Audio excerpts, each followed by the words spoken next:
कि भले काटे बनाम भातारी के बाकी हारी बनाम रास्ता छोड़िए और सभी लोग को बुलाइए। मधु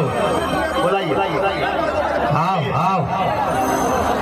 कि जाए से पहिले ससुरवा जाना साथी से दिल कराए जा किसी और का हो फिलहाल कि तेरा हो जाना कुछ ऐसा कर कमाल की तेरा हो जाओ ऐसा ही शांति बनाओ लोग कि तारे लोग हो के बैठे सरिया चल जाओ ऐसे हालात कर लोग तो हमारा मजा ना भाई ना भैया दिखाओ बाबू दिखाओ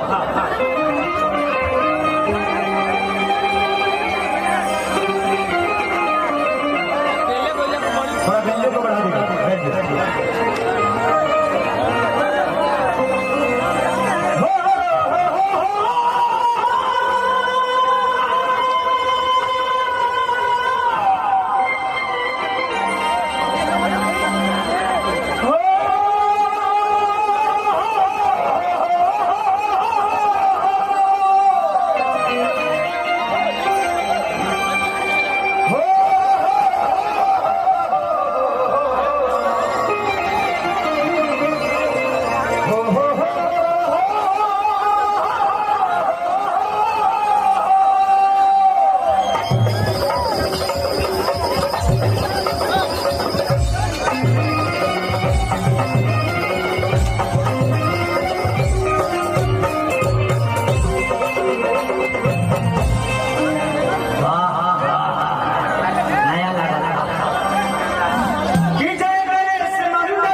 मिलता है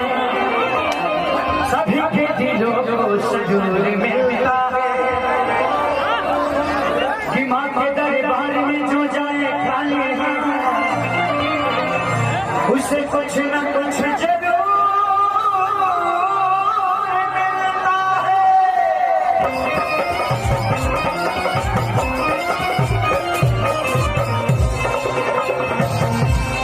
बस थोड़ा सा साइड हो जाइए ताकि उन लोगों को प्रॉब्लम हो। राइट आइला है